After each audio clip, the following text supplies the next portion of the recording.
Hello guys, welcome to victory studies. నా పేరు Uday Kumar. Okay guys, ఈ వీడియోలో తెలుగు ఫస్ట్ లాంగ్వేజ్ అనమాట ఎస్ఎస్సి ఎగ్జామినేషన్లోని తెలుగు పేపర్ మనం ఇక్కడ చూడబోతున్నాం. ఈ వీడియోలో మొత్తం తెలుగు గురించి ఎక్స్ప్లెయిన్ చేయడం జరుగుతుంది. అంటే అవగాహన, ప్రతిస్పందన అని అసలు ఎన్ని మార్కులకి ఎంత టైం ఉంటుంది, అసలు ఫస్ట్ లాంగ్వేజ్ ఎలా రాయాలి, మనం ఎలా రాస్తే పాస్ అవుతాం అనేది మన వీడియోలో చెప్పడం జరుగుతుంది.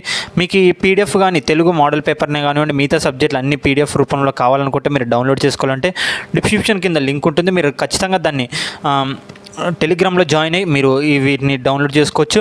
ఓకే, దానికంటే ముందర మనకి FA1 సిలబస్ అన్నీ విడుదల అవ్వడం జరిగింది. మీరు ఖచ్చితంగా వీడియోలు ఖచ్చితంగా చూడండి. ఓకే గైస్, ఇక్కడ చూడండి, మన తెలుగు వచ్చేసి first SSC examination first language వచ్చేసి మనకి తెలుగు. బ్లూ ప్రింట్ వచ్చేసి అంటే మనకి పబ్లిక్ ఎగ్జామినేషన్ మార్చిలో ఎలా జరగబోతుంది అనేది మనకు ఒక బ్లూ ప్రింట్ వచ్చింది. దాన్ని చూద్దాం ఇప్పుడు. తెలుగు చూడండి, తెలుగులో మొత్తం 100 మార్కులకు ఉంటుంది, మొత్తం 35 మార్కులకు పాస్. మొత్తం ఇక్కడ 3 hours 15 minutes, అంటే మ్యాక్సిమంగా 3 hours రాయాలి ఎగ్జామ్. 15 minutes మాత్రం మీరు క్వశ్చన్ పేపర్ చదవడానికి. ఓకే, 3 hours ఎగ్జామ్ ఖచ్చితంగా రాయాల్సిందే. మీరు ఎగ్జామ్లో మాత్రం 99% మొత్తం పూర్తిగా టైం ఉండి రాయడానికి ప్రయత్నించండి. ఓకే, ఇక్కడ చూసుకుంటే మనకి మొత్తం 3 సెక్షన్స్ ఉన్నాయి. ఇక్కడ అవగాహన, ప్రతిస్పందన, అలాగనే వ్యక్తీకరణ, సృజనాత్మకత, అలాగనే భాషాంశాలు. అసలు అవగాహన, ప్రతిస్పందన అంటే ఎన్ని మార్కులు వస్తాయి ఇక్కడ చూడండి, మొత్తం 32 మార్కులు వస్తాయి. వ్యక్తీకరణ, సృజనాత్మకతలో 36 మార్కులు, భాషాంశాల్లో 32 మార్కులు. ఓకే గైస్, నెక్స్ట్ ఇక్కడ చూడండి. ఓకే గైస్, ఇక్కడ అవగాహన, ప్రతిస్పందన వచ్చేసి ఫస్ట్ క్వశ్చన్. ఇక్కడ చూస్తే ఫస్ట్ క్వశ్చన్ మనకి ఒక పద్యం ఇస్తారనమాట. వాటిని మనము పద్యం ఇచ్చి కింద క్వశ్చన్స్ ఉంటాయి, వాటిని మనం అర్థం చేసుకొని ఆ పద్యాన్ని అర్థం చేసుకొని కింద ఉన్న క్వశ్చన్స్కి జవాబు రాయాలి. సెకండ్ క్వశ్చన్ కూడా సేమ్ అలాగనే ఉంటుంది.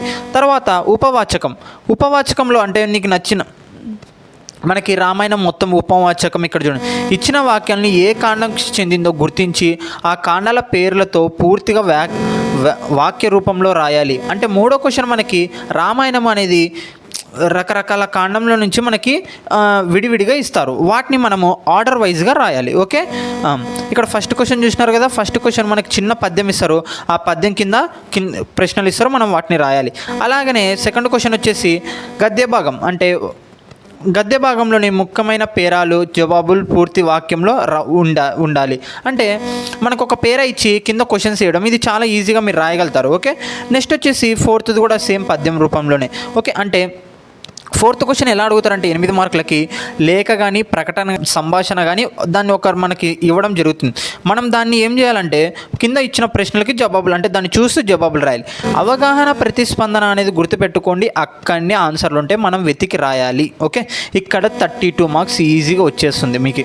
ఓకే, అవగాహన, ప్రతిస్పందన మొత్తం ఎన్ని మార్కులకు మనకి 32 మార్కులు. ఇక్కడ 32 మార్క్స్ ఈజీగా రావడానికి అవకాశం ఉంటుంది.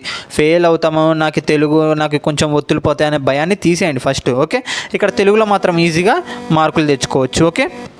ఓకే గైస్, ఇక్కడ వ్యక్తీకరణ, సృజనాత్మకతలో 5వ క్వశ్చన్ మనకి ఎలా అడుగుతారంటే కవి పరిచయం అడుగుతారు. మొత్తం ఎన్ని మార్కులు అంటే దానికి ఒక 4 మార్కులు.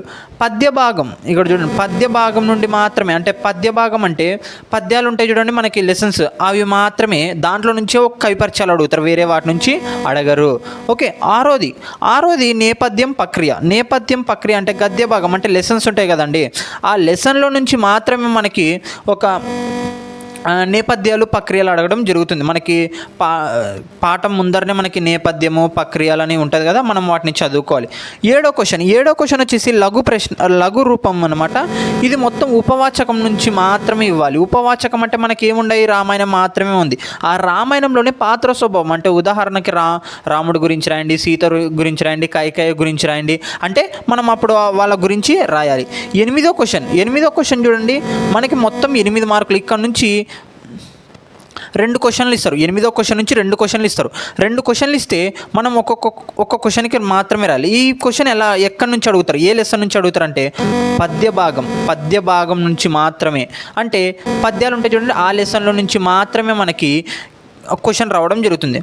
ఓకే, ఆ 2 అంటే 8వ క్వశ్చన్లో 2 క్వశ్చన్లు ఇవ్వడం జరుగుతుంది. ఆ 2 క్వశ్చన్లు కూడా మనకి పద్య భాగం నుంచే ఇస్తారు. ఓకే, అలాగనే నెక్స్ట్ 9వ క్వశ్చన్, ఉపవాచకం ఏ కాండం నుంచి అయినా ఇవ్వచ్చు. 2 ప్రశ్నలు, ఒకే కాండం నుంచి ఇవ్వకూడదు. ఓకే, ఇక్కడ చూడండి, ఉపవాచకం అంటే మిగతా లెసన్స్ కూడా ఉంటాయి మనకి, రామాయణమే కాకుండా ఇంకా ఉపవాచకాలు ఉంటాయి కదా,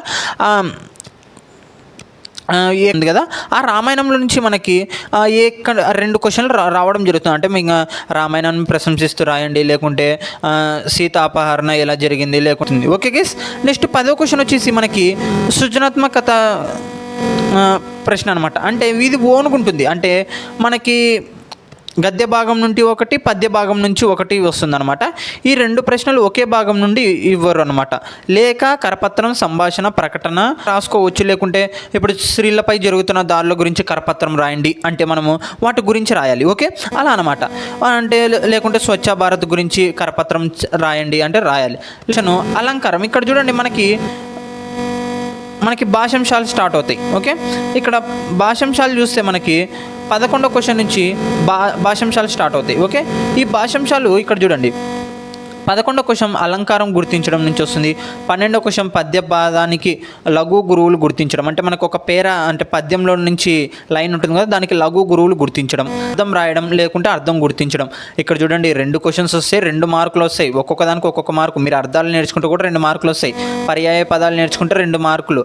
అంటే పర్యాయ పదంలో 14 ఆలో ఎట్టొస్తుందంటే మనమే పర్యాయ పదం గుర్తించి రాయాలి. 14 ఆలో ఎలా ఉంటుందంటే పర్యాయ పదాలు వాళ్ళే ఇస్తారు, మనం ఏంది ఆ 4 ఒకటి గుర్తించాలి.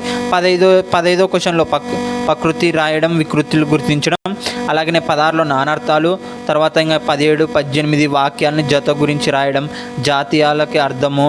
ఓకే, ఇలా 21, 22, 23, 24 సమాసం పేరు, ఇవన్నీ మనం నేర్చుకుంటే కన్నా వ్యక్తీకరణాత్మక వ్యతిరేక వాక్యములు, ఇచ్చిన వాక్యం సంశ్లిష్ట వాక్యమా, కర్మణి వాక్యమా, ఇవన్నీ గుర్తించాలి మనము. ఓకే గైస్, ఇక్కడ మీరు చూసినట్టయితే మీకు అర్థమైంది అనుకుంటున్నాను. మీరు ఖచ్చితంగా మన ఛానల్ని సబ్స్క్రైబ్ చేసుకుని మీ ఫ్రెండ్స్కి ఖచ్చితంగా షేర్ చేయండి గైస్. బికాజ్ సేమ్ ఇక్కడ మోడల్ పేపర్ ఉంటుంది. మీరు ఈ మోడల్ పేపర్ కావాలనుకుంటే మీరు ఖచ్చితంగా డిస్క్రిప్షన్ కింద లింక్ ఉంటుంది, మీరు దాన్ని చూసి మోడల్ పేపర్ కూడా ప్రాక్టీస్ చేయొచ్చు. ఇదిగోండి ఇక్కడ చూడండి, సేమ్ మీరు బ్లూ ప్రింట్ కానీ బాగా అధ్యయనం చేస్తే కానీ మీ స్కోర్ కానీ మీకు పెరగడానికి అవకాశం ఉంటుంది. Okay guys, thank you all of you. మీరు ఖచ్చితంగా మన ఛానల్ని సబ్స్క్రైబ్ చేసుకుని మీ ఫ్రెండ్స్కి కూడా ఖచ్చితంగా షేర్ చేయండి. Thank you all of you guys.